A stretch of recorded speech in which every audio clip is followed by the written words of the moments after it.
Wait, let me So take off my shirt better, right? Yeah. it's up to you. It's up to you. Let's shine. Let's shine. Okay. Hold up, son. I'm coming out on TV. You're in the way. You're in the way. We're coming on TV, Papi. You gotta be careful. You're not on TV with us. You gotta be out away for a little while, right, Papi? All right, we're coming out on TV. All right, peoples, we're over here getting the God body workout. You know what I mean? How's everybody doing So today? I'm here with what's your name again? Lilo. Lilo. Yeah. Lilo. Okay. Watch out with him. Okay. Don't get wrong because the guy looks like fucking Superman here in Barranquilla. Okay. Yeah, I'm 59 years old, yo.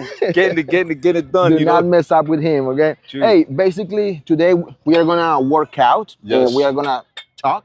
Okay. I have some questions for you. Okay, if you don't want to answer some of them, just say pass and we keep moving. Okay. No doubt. And that will be it. Okay. All right. So tell us where are you from, what you do, All right. how you learn your English, why you speak English, and yada yada. All right. All right. Check this out. My name is Lilo. I'm from. I was born here in Barranquilla. My pops is from the Marines. You know what I mean? He brought me to Brooklyn, New York in 1972. I was about 4 years old. You know what I mean? And I started kindergarten over there. That's how I learned English. I started kindergarten over there, and I started preschool. So basically I learned English and Spanish at the same time because I was like a baby, you know. Yeah. So that's why I speak native English. You know what I mean? In any event, when I was over there, I worked at, I went to school, but I quit school at ninth grade, which I was about 16 years old. You started working? I started working as a dishwasher. I was working as a dishwasher in Red Coach, and I met some Mexican guys there, and they were cool with me. And then as I grew up, I learned how to, sling stuff and make more money and make extra money. And I started making money. And you were 9? No, I was 16. No, when I was 16. At ninth grade. Ninth grade is 16. My bad. I thought you were 9 years old when you quit school. Ninth grade. Ninth grade is, when you're in ninth grade, you're about 14, 15. Yeah, this makes sense now. But I was always big, so I changed my working papers from 14 to 16 so I could work part-time, Yeah. So I started working part-time, I changed the papers, cambié los papeles y puse la edad de 16, pero I was only 15. There you go. And then I started working, you know what I mean? I started working. I was back in the in the 80s, like 80. It was like the boom in the United States for you to make money with different sources and stuff like that. Yeah. So as I grew older, I started learning the ropes, and I started, how to work the streets, and I started learning how to make money on the streets, and I was making a lot of good money, and I moved out of the house when I was 16 years old now. I'm living alone when I'm 16 years old, and I'm the youngest one in the family. My brothers and sisters live with till they got married. Me, I left when I was 16, So my brothers and my older brothers and everybody lived with my mom till they got over, like 30 or 29, whatever, you know? But you know what, Pops?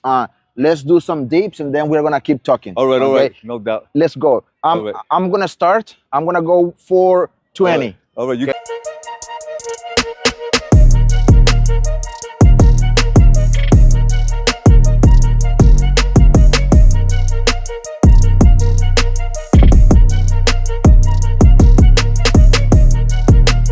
He's from Barranquilla, but he lived in the States since he was a kid, okay?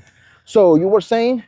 Yeah, so anyway, as I grew older, like I said, I learned the streets. Yeah. Because, I'm young, I want to make extra money.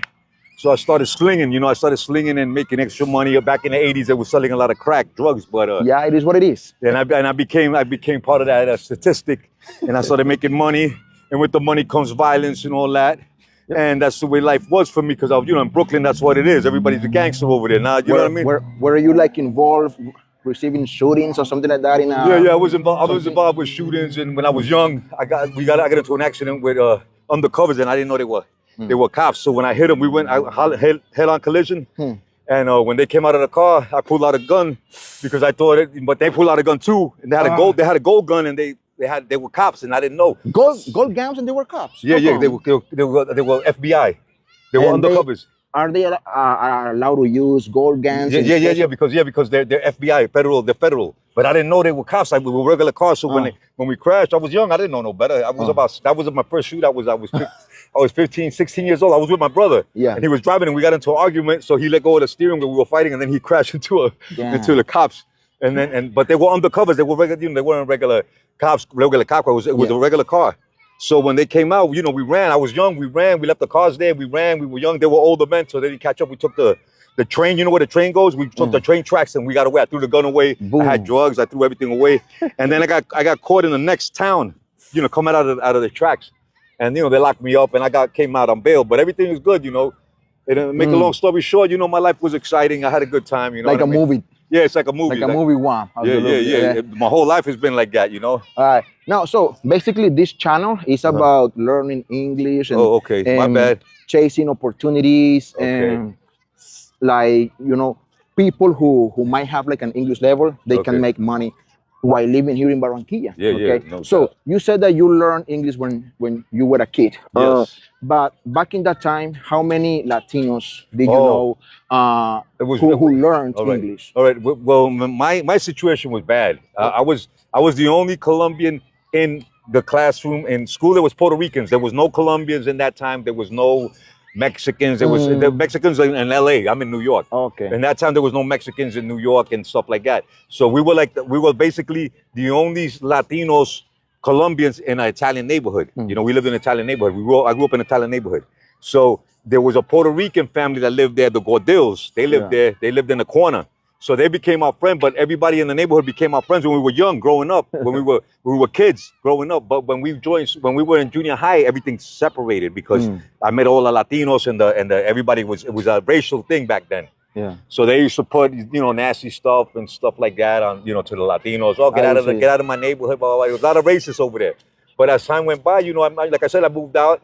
I got married to a Jewish girl. We eloped because, you know, Jewish and Catholics can't get married. Oh. But we eloped. You know, elope means we escaped the family and we got married, you know, without nobody knowing. And then we got married. That was my first wife, you know, and then I got into some discussions and some trouble and we got divorced, you know. Yeah. But make a long story short, my English is pretty good, and I worked. It's a native one, absolutely. Yeah. And not only that, but over here, I got my first job over here was at a call center, and I worked there for like 6 months. But so here or there, you said? Here. Okay. Here. No, over there, I did my thing. I did whatever I wanted because you know. But over here is a whole different ball game because for me to get a Spanish job working anywhere was hard for me because my Spanish was not that good. It was terrible. I mixed it up, and everybody was like, you know, I couldn't focus Spanish and English at the same time because I speak Spanish, but my Spanish is different. It's a lot different, you know. In any event, my first job was over here was at a call center. I worked there for 6 months, but I left. I quit the job for the simple fact that I wasn't communicating correctly with the you know the people there. You know I was too advanced. You know. But, you know, but the call center was on a Spanish one. You know, it was English and Spanish. Okay. So it was like bilingual. When you received the Spanish call, you couldn't communicate very well. Yeah. I couldn't communicate. I couldn't communicate unless they spoke English and Spanish. If I dealt with people like in America that spoke English and Spanish, I could work. But most of the times they gave me as a state of Los Angeles, and there was a lot of people in Los Angeles and in New York that only spoke Spanish, so I couldn't break it down to them, you know. Yeah, there you go. But over here, it's definitely a lot difficult for me to get a job here right now. As I said, we are gonna talk and we're gonna work out now. Yeah. Let's see the pops doing some workouts. All right, I'm doing over here. Show us what you can do. I'm doing. Let's see. 59. I'm over here doing. Come on, show us what you got, boy. Arms right here. 1, boom, 2, boom, 3, 4. Don't mess with him, guys. He's the guy. Watch out. Directly from Hollywood, basically, based on his life, his body. He is a Rambo. Oh. Boom.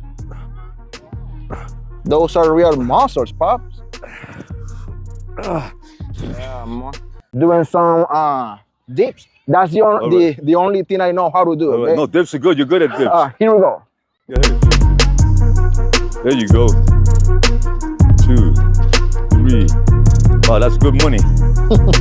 I did dips yesterday, so today I'm focusing on arms because I do basically different parts of the body every day.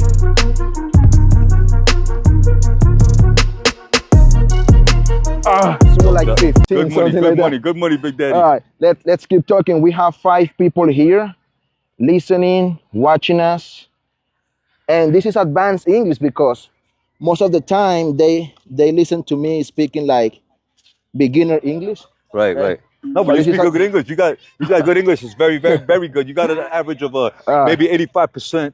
So we have English. Lilo, right? Lilo. from Barranquilla, living in the States for many years, and now he's back. If you have questions, go ahead, shoot me, and I'm gonna ask him. Okay. Now, meanwhile, let me ask you then. Were you part of those ones who were deported recently? Yes, I was part of the deportation process due to the fact that I had a violent crime in New York back in '97. The only one they could prove. But, Yeah, yeah. So I got, they gave me 10 years. They were giving me 25 years. It was defending my brother. It was actually a fight defending my brother. And then I pulled out a knife and stabbed somebody. Yeah. And what happened was that I was defending my brother, but the guy's father was a cop, and I didn't know that. So the cop, they made up a story. They fabricated. Went hard. Yeah, They they fabricated a story, and the story they fabricated was that I went inside their house and did a home invasion and a robbery, and then I stabbed them. But that was a lie. Everything happened in the street. They stabbed my brother up. They scarred him up and everything. And I saw my brother on the floor bleeding, and I lost my head. And then they told me where he lived. I knocked on the door. When I knocked on the door, the kid opened the door, and I went inside, and I had to do what I did. There you go. So that in the United States, that's considered a home invasion. When you invade somebody's house, you go inside with a weapon. How many years? They were off. They were. If I would have went to trial, I would have got 25 years. But I did 10 years. They were giving me. They were offering me 15 years, and I didn't take it. And I said, if you give me 10 years, I'll take 10 years. And how many years did you do? I did 10 years. I did 7 years, and then I came back. And then when I came back, I did the whole 10. And then after that, there's another chapter where I got knocked again with drugs, and then I got 4 more years. And then in total, I did 14, 15 years total. And then I came back here. I got deported 3 times. This is my 3rd time, and I'm not going back because if I go back, they give me 20 years. That was gonna be my next question. Do you have plans of returning? Yeah, but right now I can't. I gotta wait 20 years, like I said. I'm here like about going on 13 years, 14 years. I got like 7 more years to go, and I'll go back to New York and start my life over if possible, because I got family over there. I got 2 sons. I got a Jamaican son with a Jamaican girl named Judy, and I got a Italian son from an Italian Colombian girl. His name is Tony Orlando. My name is Oscar Orlando Galan. His name is Tony Orlando Galan. And my other son's name is Angelo Oscar Galan. I'm Oscar Orlando. They call me Lilo, but that's my nickname. If they are on Instagram, Facebook, they might see this video. Oh man, yeah, they probably will. I'm glad you got me. I'm glad you put me on. All right, so basically, I came across with him. That was like a month ago, two months ago. You heard me speaking in English. Yeah. You approach and say hi to me, okay? But now my question is, how many people do you know here in Barranquilla that speak English? Well, I know maybe about 13, 14 people that actually from New York also, which got deported also, that I met over here in call centers and in parties and stuff like that. But Colombians, I meet a lot of them that when I'm on the street, and they see me and I'm talking on the phone, they say hi to me, and then I speak to them. And there's quite a lot of people here that talk good English in Colombia. I'm surprised. Making money with their English or just different jobs? Well, people that I meet like in the mall, and I don't really know what they do, but most of them are college kids. College kids. Like I meet in Buena Vista, or I meet them in like in Buena Vista, or with my friends. So I'm hanging out with friends. And when you hear someone speaking in English, you always approach to this person and start asking questions and yada yada, right? Yes, I do, because it's fun to talk to people, because like I said, my Spanish is pretty good, but it's terrible at the same time. Yeah. But I prefer speaking English with people because it makes me feel at home. It makes me feel at home. Like when I talked to him, he talked good English. I was like, wow, you talk good English, this, that, and the third. And I felt happy to meet him because you see, now we buddies. You know what I mean? I appreciate that, buddy. All right. Now, and as you can see, he has the New York swagger. Yeah. Can we say that? That style. That's New York slang. No, so you went through a lot. You went through a lot when you were young. You drug stuff, yada yada. Now you're 59. You said, what plans do you have now? Oh man, now because you still have like 30 more years. Yeah, no doubt. Like 100. I got 100. I'm immortal. What plans do you have then? I'm immortal. My plans are, look, I'm a glazier at art. My artwork, my trade is glazier. Glazier is a glass and mirror man. I do mirror work. I did mirror work in Miami, New York, And while doing that, I was doing slinging too. And what I do is like I go into mansions, I measure the walls, ceilings, everything, and I do interior decorating. I'm an interior decorator, mirrors, glasswork. I did the Fountain Blue. If you go to the Fountain Blue in Miami, the new Fountain Blue, you go inside the elevators and outside the elevators. Every floor, me and an Italian guy. There. Yeah, me and an Italian guy did it. Two of us. All the floors in the Fountain, the new Fountain Blue. In the bathhouse, the same thing. The bathhouse is on on A1A and Riverwalk, and over there they got a beautiful beach, and it's a resort.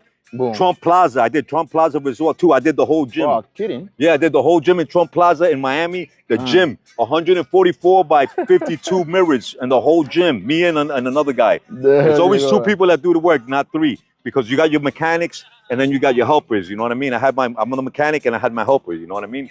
So that's what we do, and that's my plans to do over here. As a matter of fact, I went to Techno Glass to try to get a job because they told me about Techno Glass, and I'm a professional at that. So when I went over there, they didn't give me the opportunity because of my age. He said I'm too old. Over here, they retire you when you're 50, and in New York and in USA, they retire you when you're 65, 70, and if you want to keep working, they let you keep working.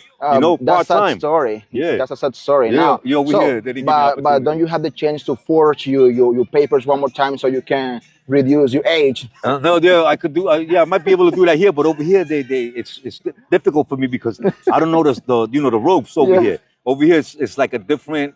It's a different way of doing it, but over there I know how to do it because I know everything over there. Over here I don't know. I don't have absolutely. I don't have the hookup. I don't have the hookup and the paperwork. Where do I get this? How do I change this? But over there I already knew everybody. I already knew everything. Yeah, but that's a good idea too. Oh shit, you gave me a good idea. Anyway, social media, buddy. We have TikTok. We have Instagram. No doubt. When you show people what you do and what you do is awesome, great, super. People contact you. Yeah, definitely. People contact you. So I'm here. Oh, no doubt. To help. Oh, I'm gonna give you my business card. I'm waiting on a tool that I'm gonna be making mirrors. They're very exotic mirrors. I'm gonna be making small ones and I'm making big ones for the house. Boom. So I'm gonna start with the little ones to sell them at maybe 40,000-50,000 pesos. But then the big ones will be more, of course, because the bigger the more. So but that's what I'm gonna be doing. I'm actually waiting for the tool my friend sent me. And he sent it to me like about 2 weeks ago, and I'm waiting for it to get here. Once it gets here, I'm gonna start making the mirrors, and I'll contact him and show him pictures of my work. Take pictures, make some videos, and that's the way we can promote what you do. Yeah, definitely. Right, Barranquilla, New York in the house. All right, people. Let me check if we have questions here. If not, we will be done. So if you got any questions, let me know. ¿Alguien tiene preguntas, questions? About Milo aquí, y yo porque cuando voy al malecón no encuentro a nadie hablando inglés. Pero es bacano que estamos hablando inglés, en español y todo eso. You know what I mean? No, sí, hay mucha gente que habla inglés, pero quizás la pena, brother. Hay mucha gente con pena, no quieren hablar y llevan 2, 3 y 4 años en academias de inglés. Okay. Oh, and you know what? What advice do you have for them? Oh, I got some good advice for you guys. If you want, this is what I was doing when I first got here from Colombia. The people that talk English already, and they talk good English. Like he talks good English, and his accent is good too. His English accent. And let me tell you something. There's people that have a terrible accent and they talk English. And my job, what I was doing here, my job was for communication and pronunciation, how to pronounce correctly and how to use your English correctly. So me as a native speaker, I was teaching people how to speak native who spoke English already, but with a heavy accent. So like when they would say words incorrectly. Accent reduction, I guess that's the name. Yeah. Which is like the communication, the pronunciation is very important. That's why when you pronunciate English words, you got to pronunciate right. Sometimes if you go like you said, some people le da pena to talk English because the pronunciation is terrible. That was my job to have conversations with them. Yeah, have conversations with them and correct them while we talk. Like if we talk and he says something that's not pronounced right, I correct it right there, and then I teach them how to say it. You say it like this. You didn't go through grammar, past, present, verbs, No, not with them, not because they already know all that. All right. So what I do was I correct their English pronunciation. So my job was to just teach them how to pronounce correctly the words because they speak good English. They already know the past tense, the verbs, adjectives, all that. They already know that. But my job is to correct the pronunciation, la pronunciación, you know, when I speak So English. guys, right here we have one more time, Mr. Milo, you said? Lilo. Lilo, one more time, okay? Look at that body, those muscles. He play no games. Word up. And you can find him guys at the Malecon every day doing some workouts, okay? So see you around, keep in touch, all right, guys. God bless all we and have enjoy something here. You can talk to me in English anytime, sir. Caterina, creo. All right, yeah, Catherine, you can add me, New Yorkino 007 in TikTok. You have TikTok? Yeah. You didn't say that, My man. TikTok is New Yorkino 007. New Yorkino 007. I'm gonna tag him then when I start uploading the videos, okay? All right. Keep in touch, Pop. All right, buddy. All right, thanks a lot, buddy. God bless. Peace. You have a TikTok. Come on, show me. Yeah. Hold on. Yeah.